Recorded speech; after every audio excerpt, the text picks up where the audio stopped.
It's about the restoration of our republic. We want to educate, encourage, enable the power. We stand for integrity, honesty, self-reliance, self-defense, and most importantly, no compromise on our foundational principles. This is America's Voice Now. Find America's Voice Now on Facebook and at americasvoicenow.org. Here's Michael Evans.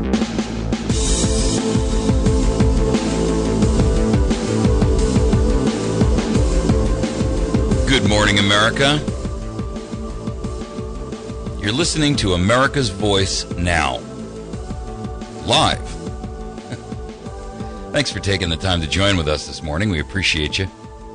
Islet, I want to thank all those folks who have been hammering away at the like button on our Facebook page. I mean, we've added 100 likes in literally the last couple of weeks, and so I want to thank you folks for doing that. Also, to our listeners who are capturing us on our streaming video link, that is an outstanding jump in the total number of viewers that we have that are outside of our broadcast area, but they still capture our program on our link on our website. If that's of interest to you, you can certainly get there by going to americasvoicenow.org. You can scroll down, and on the right there is a large button that says Watch Live. If you miss that button, you are either Helen Keller or Stevie Wonder. You may pick your choice, depending upon your sexual preferences. And you can actually pop open a little window there that will allow you to watch the show live. We have a lot of folks that do capture the show live every day, including folks from overseas, actually. We've got a listener who is Louise, who's over in the UK, and she captures our show every day. And I'm very grateful that not only are folks around the nation capturing America's Voice Now, but also our friends over in foreign lands. We also have some listeners who capture us from our military over in Afghanistan, and so kudos to you gentlemen over there, and thank you for your efforts, and thank you for your service to our nation. We appreciate you every single day, even though you don't hear it from everyone that you come in contact with. We want you to know that we appreciate your effort and your dedication to the cause of liberty. And while I recognize that some days you may wake up there and wonder, why am I over here in this foreign nation fighting for a principle that we really don't even honor at home, I want to just congratulate you for your dedication and your effort and your belief and faith in our nation and the republic and the rule of law. Obama came out yesterday. It's funny. Yesterday morning, I put out a blog or a notation out on the website and on Facebook that within the next couple of weeks, we could expect to see Obama open out here with a brand new push, utilizing executive authority, which frankly is usurped, to initiate brand new climate change legislation and executive orders to enforce or drive new legislation that is not, for all intents and purposes, passed by Congress. Now, those of you out there who are Constitution readers, you recognize that the Constitution very clearly states no one may pass any law except for Congress, which means that our president doesn't have dictatorial power, and I hate to inform him of that. Apparently, no one else seems to be willing to. Mr. Obama, for the record, what you're doing is illegal, and I'm the first to tell you. Apparently, no one else is willing to do so. He's come out yesterday and angrily blasted the skeptics of climate change. And, the absurdity of this just reminds me of the gun rights battle that he lost his shirt on, by the way, as a political aspect, in the sense that he, through all this political capital at the gun rights thing, came out and told us 90% of America wants gun rights change. Well, let me tell you something, Mr. Obama. You're a liar. L-I-A-R, liar. In fact, you're pathological about it. 90% of America didn't want gun control. You wanted gun control. Your sycophants wanted gun control. Your minions wanted gun control. A small, minuscule minority of radicals want gun control. But the rest of America understands exactly what gun control is about. Protecting us from people like you. So, now he comes out and says that he lacks patience for anyone who denies that this problem is real. Really? Overwhelming judgment of science, of chemistry, of physics, and millions of measurements put to rest questions about pollution affecting the environment. Well, let me tell you something, Mr. Obama. Again, your pathological liar's head rears itself. Because what we do know is that climate change, while it may be on a constant movement rhythm, we are not in a global warming scenario, as you would like to use pseudo and fake science to try to protest against it. What you're doing is you're throwing out there a bunch of computer models that everyone now, and I do mean everyone, acknowledges were either faulty or manipulated to come to a desired end and conclusion. You, sir, are a liar. Flat out, plain, pathological liar. You're pathological in the sense that you cannot control when you tell the truth and when you lie. And we have ample evidence to support that statement. I'm not telling a lie here. Your own words have betrayed you. Your own words speak against your integrity, your honor, and your honesty. He goes on to say, we don't have time for a meeting of the Flat Earth Society. Sticking your head in the sand might make you feel safer, but it's not going to protect you from the coming storm. Well, Mr. Obama, let me just take that statement apart for a moment. I think what you really meant was sticking your head in the sand might make you feel safer, but it's not going to protect you from the coming storm of my tyrannical rule. I think you forgot that last segment at the end of the sentence there. You see, what you're doing is, again, you are telegraphing your punch. Most Americans, however, are unaware and or unawake. And they hear that kind of a statement, just like the statement you made when you said we are 3 days away from fundamentally changing America.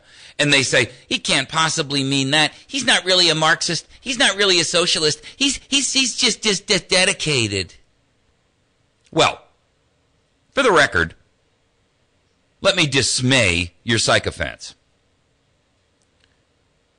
The coming storm that you're referring to there would be the legislation that you're planning on writing unilaterally, without congressional approval, extra-constitutionally, and what you have been doing up until now. You see, I recognize you for the tyrant that you are. I recognize you for the traitor and the betrayer that you are. I recognize you as the man who's inside the gate, unlocking it to allow entrance to our enemies. I recognize you for who and what you are. You are a scheming, conniving betrayer of our Constitution, your personal oath, and the fabric and the concepts that our nation was founded and built upon. And make no mistake about it, I recognize you for who you are. Many others may be afraid to say the truth. I will not be silent. I will not sit here in silence, knowing who and what you are, and not raise the alarm. Call me Paul Revere from another era. Frankly, I look at you and I say you're no different than Mussolini. You're no different than Pol Pot.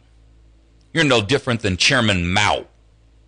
You are no different than Adolf Hitler. You are a Marxist, a totalitarian, and a dictator-in-chief. You're also a usurper because you don't belong on that seat. You may not remember it, but we know you weren't born here. We know you weren't raised here. We know that you don't have the basic instinctual American understanding of freedom and liberty, and we know that you're trying to drag us down and destroy us from the inside. I see you at the gates, Mr. Obama. I see your hand upon the lock. I see the key in your hand. And I will raise the alert. We'll be back in just a moment.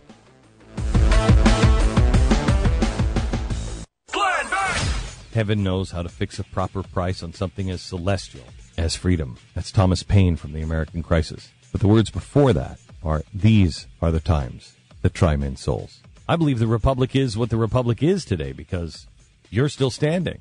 But we have a long way to go. And there's more tough times ahead. But freedom is worth it. This is the Glenn Beck Program. Weekdays from 2 to 5, it's Glenn Beck on the Ozarks' Best News Talk 107.1.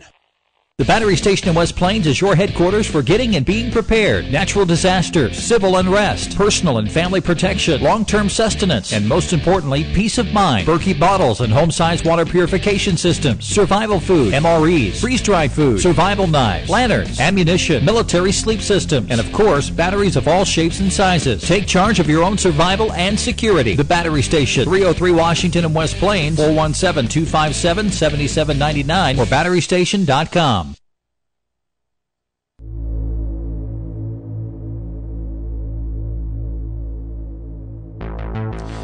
You know, just to prove my point in my last soliloquy to Mr. Obama, there's a recent story out there in the Washington Times that makes it pretty clear. The Pew Research Center has done a poll gauging the president's favorability in a group of assorted descriptors. Interestingly enough, the two most frequently used words to describe this president are incompetent and liar.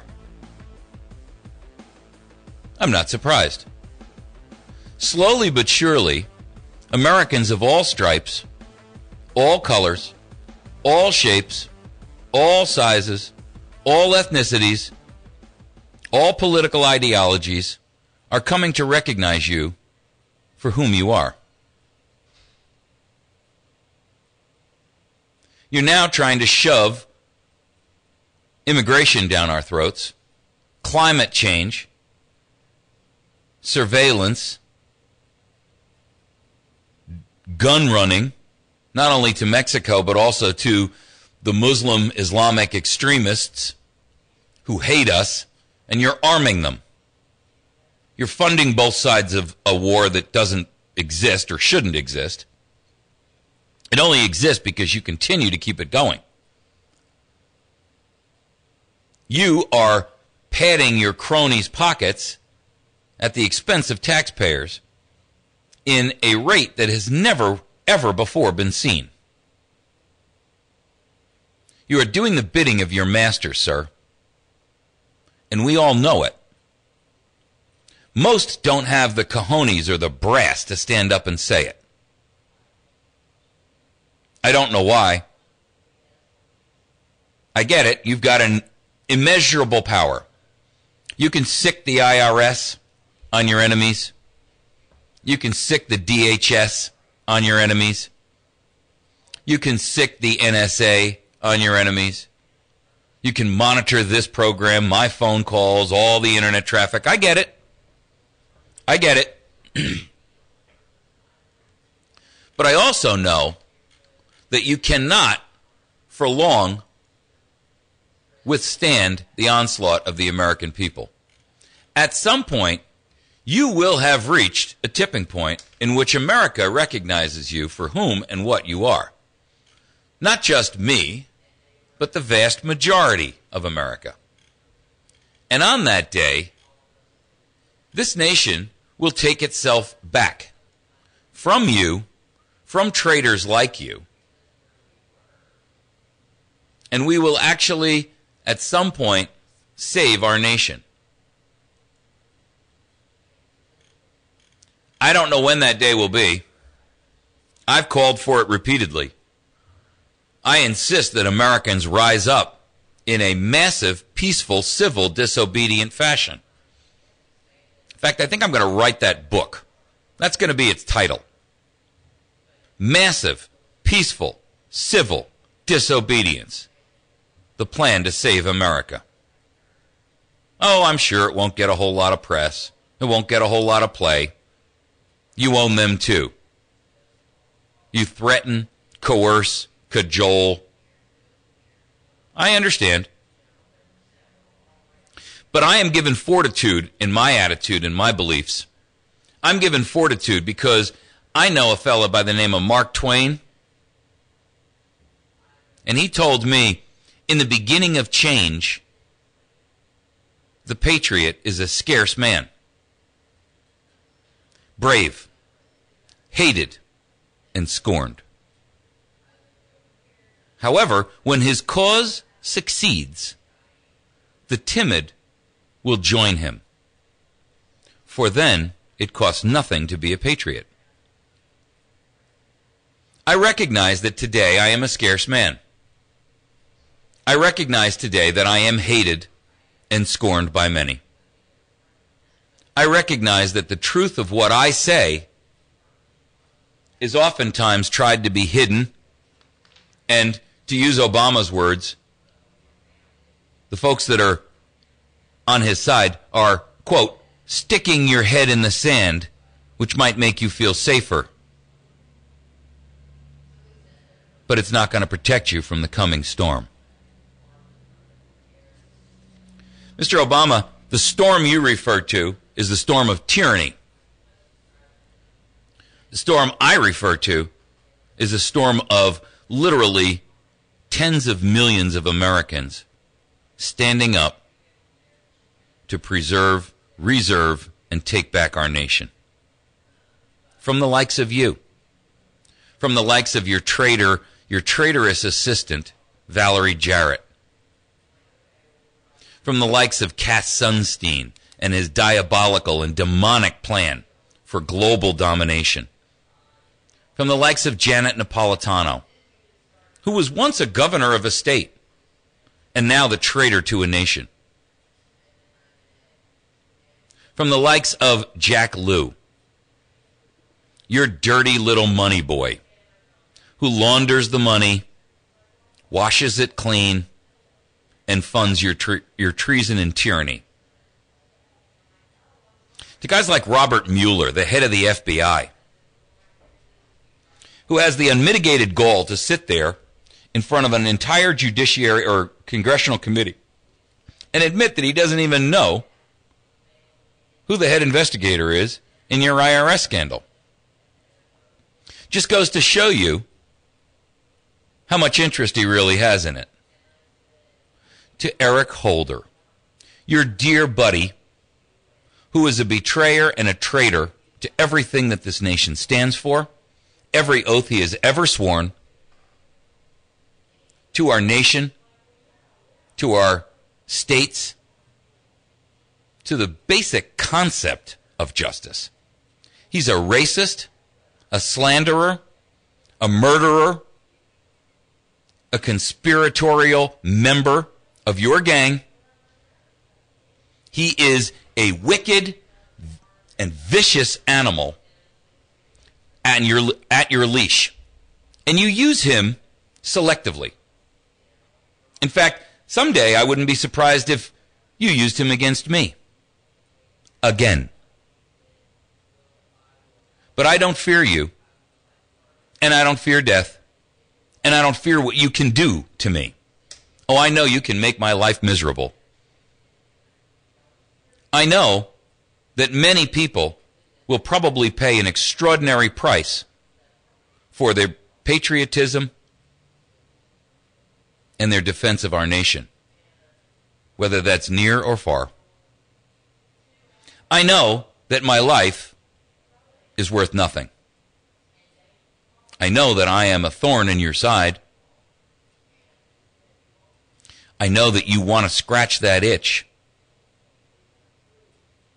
I also know I'm a flea on the elephant's hiney.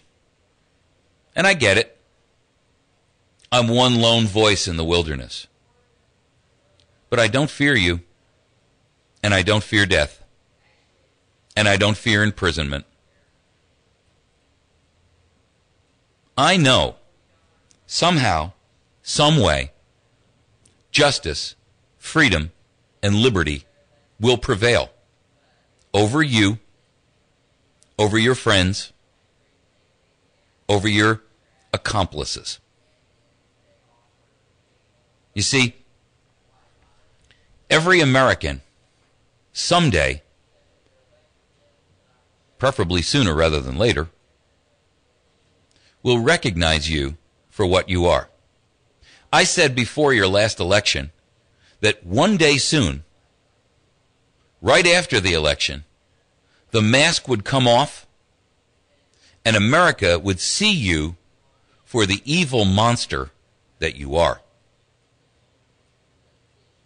I saw through your mask. I saw through your mask in 2008.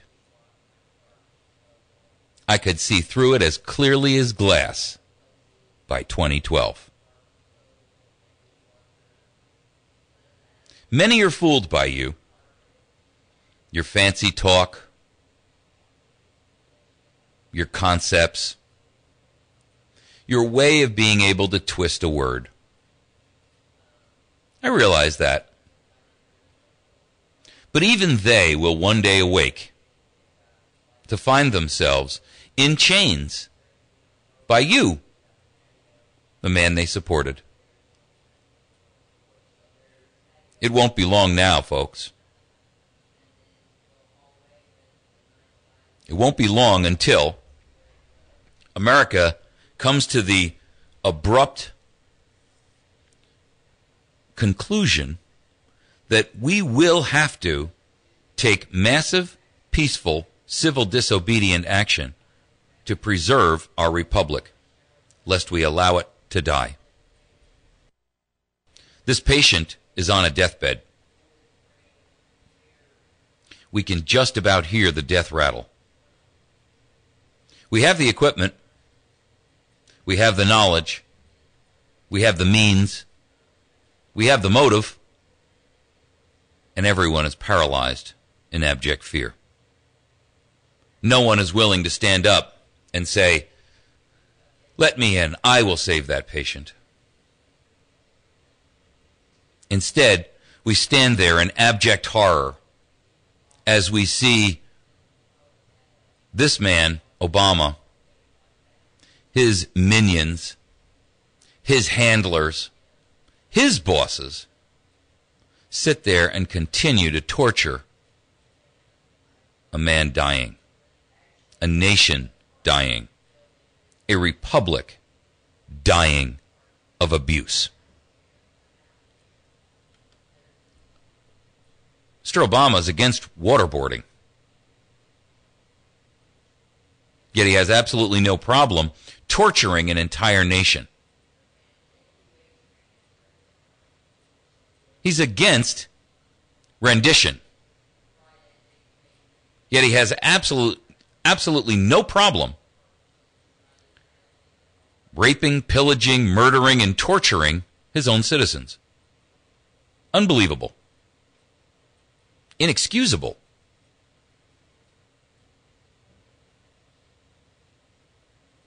But, in the beginning of all change, patriots are scarce men and scarce women. They are brave in the face of fear, in the face of the unknown. They have courage.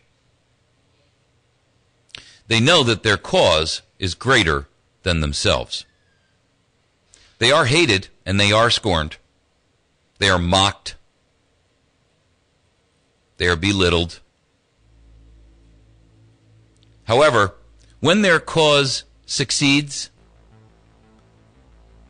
when the rest of the nation wakes, those timid, sleep-filled eyes will join us. Then it will cost them nothing to be a patriot. And they'll tell tales of how brave and courageous they were. But we who were first, we the true patriots, we will know who stood by our side. We will know who fought. We will know who died.